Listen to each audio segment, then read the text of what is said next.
युवाओं में देखने को मिलता है इतना टैलेंट पहले कभी नहीं था। और मैं ये सिर्फ आपका दिल रखने के लिए नहीं कह रहा, मैं दिल से इस बात को फील करता हूँ। आज के इस दौर में 98 to 100% मार्क्स कई स्टूडेंट आराम से ले आते हैं, और अगर कोई 98% और 100% मार्क्स ला रहा है तो किसी को कोई हैरानी नहीं हो। और हमारे दौर में सब सब्जेक्ट के मिलाकर भी कई बच्चों के 100 पूरे नहीं हो रहे थे। तो ये बात तो बिल्कुल तय है कि आज की पीढ़ी में टैलेंट की कोई कमी नहीं। लेकिन कहानी में ट्विस्ट कब आता है जानते हैं?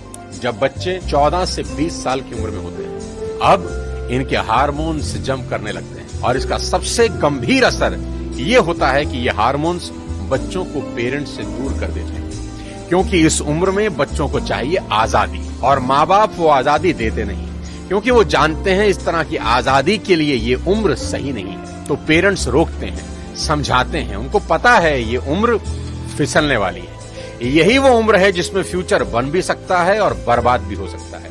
अब यहाँ बच्चों को लगता है कि यही दो लोग मेरे दुश्मन हैं। यहाँ बच्चे अब माँ बाप से झूठ बोलना शुरू कर देते हैं, चीजें छुपाना शुरू कर देते हैं।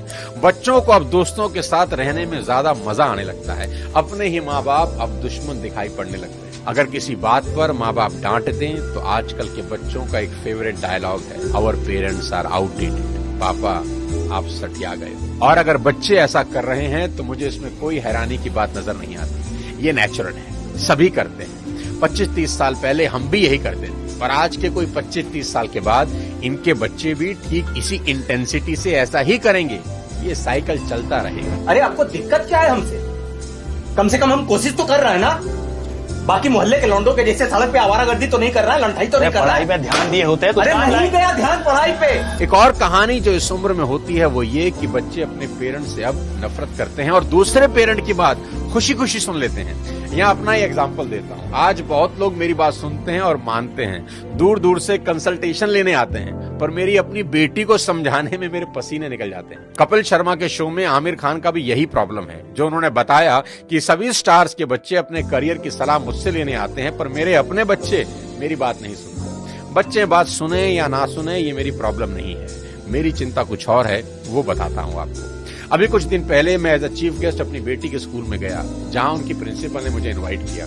उनका कोई एनुअल डे प्रोग्राम था। मैंने वहां भी यही कहा कि मेरी चिंता बच्चों की परसेंटेज को लेकर कुछ ज्यादा नहीं है, क्योंकि पिछले 20 साल में कोई 200 से ज्यादा कॉर्पोरेट्स को मैं ट्रेन कर चुका हूं, और मैं जानता हूं कि स्कूल और कॉलेज में पढ़ाई जाने वाली 90% बातें जिंदगी में कहीं काम नहीं आती, और 90% बातें जो जिंदगी में काम आती हैं वो स्कूल और कॉलेज में पढ़ाई ही नहीं जाती। मुझे तो याद ही नहीं कि कब sin theta upon cos theta is equal to tan theta मैंने अपनी जिंदगी में कहीं इंप्लीमेंट किया। एज अ पेरेंट आज मेरी सबसे बड़ी चिंता यही है कि बच्चे किसी गलत संगत में पढ़कर कोई गलत रास्ता ना ले लें, क्योंकि कुछ रास्ते ऐसे हैं जिसमें वापसी करीब करीब नामुमकिन है, जैसे नशे का रास्ता, जहां एक बार इंसान चला जाए तो फिर वापस नहीं लौटता। नशे पर एक पूरा वीडियो मैंने बनाया है, एक बार जरूर देखना। कोई ऐसा कदम ना उठाएं जिसका पछतावा उन्हें सारी उम्र हो। एक शेर है कि एक गलत कदम उठा था राहे शौक में, एक गलत कदम उठा था राहे शौक में, और मंजिल तमाम उम्र मुझे ढूंढती रही। कि आदमी एक गलती करता है और फिर रास्ता कभी मिलता नहीं। और मेरी तो सभी स्कूल टीचर से बस इतनी ही उम्मीद है और गुजारिश है कि वो बच्चों को एक अच्छा इंसान बना दें, क्योंकि टीचर आज जो पढ़ाने वाले हैं उससे ज्यादा ज्ञान तो गूगल पर एक क्लिक में अवेलेबल है। आज टीचर की रिस्पॉन्सिबिलिटी पहले से कहीं ज्यादा है। वो अपने स्टूडेंट्स को मॉरल वैल्यू सिखा दें, बस देश के लिए कुछ करने का जज्बा उनमें भर दें तो सोने पर सुहागा हो जाए। और अगर माँ बाप के प्रति ग्रेटिट्यूड की भावना उनके अंदर आ जाए तो वो कुछ ना कुछ जिंदगी में कर ही लेंगे। टीचर इंश्योर करें कि बच्चे कुछ भी छुपाएं नहीं, और अपनी सभी छोटी बड़ी बातें अपने टीचर से या पेरेंट से डिस्कस जरूर करें। उन्हें समझाएं कि अगर कोई भी प्रॉब्लम है तो उसका हल जरूर है। आज की बेहद होनहार जनरेशन से इतनी ही रिक्वेस्ट करना चाहता हूं कि पिता की इज्जत राम की तरह करना, कि पिता के वचन पूरे करने को जीवन के 14 बरस कठोर वनवास में गुजार दिए उस व्यक्ति ने, और वो भी खुशी खुशी। आपके माँ बाप को आपसे कुछ नहीं चाहिए, वो तो अपने जाने के बाद अपनी सारी प्रॉपर्टी संपत्ति आपको ही देकर जाने वाले हैं। देश के हर युवा से कहना चाहता हूँ कि आज से 3 चीजें रोज करना शुरू कर दें, अगर अब भी नहीं कर रहे। सबसे पहले रोज कम से कम 30 मिनट अपने पेरेंट्स के साथ जरूर गुजारें। इधर उधर की कैसी भी बातें करें, खुद हंसें, उन्हें हंसाएं, कोई जोक सुनाएं, उनसे उनकी कोई पुरानी यादें ताजा करवाएं, उनके स्कूल कॉलेज की बातें करें, कुछ किस्से पूछें उनसे, कैसी भी बात करें पर बात करें। देखना वो अपने स्कूल कॉलेज के किस्से बताएंगे ना, जब उनकी आंखों में चमक आनी शुरू हो जाएगी। क्योंकि दोस्त, जैसे जैसे आप बड़े हो रहे हैं ना, आपके माँ बाप बूढ़े हो रहे हैं और ये समय फिर नहीं आएगा। उनके जाने के बाद बड़ा अफसोस होता है कि काश ये कर लेता, वो कर लेता।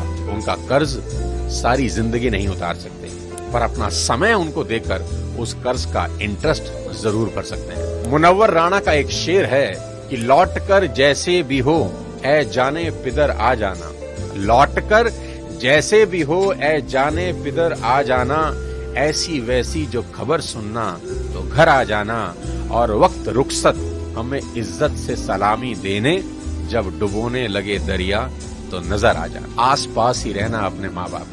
दूसरी बात, भूल कर भी उनसे ऊंची आवाज में कभी बात ना करना। उनको कभी ये एहसास ना हो जाए कि अब हम बूढ़े हो रहे हैं, कमजोर हो गए, इसलिए हमसे ऐसे बात की जा रही है। याद रखना, आपकी वजह से उनकी आंख से निकला एक आंसू आपकी तमाम जिंदगी बर्बाद कर सकता है। माँ बाप तो फिर भी माफ कर देंगे, पर वो माफ नहीं करेंगे। तीसरी सबसे इंपॉर्टेंट चीज, बिना माँ बाप के पैर छुए घर से मत निकलना। अपने दिन की शुरुआत उनका आशीर्वाद लेकर ही करना।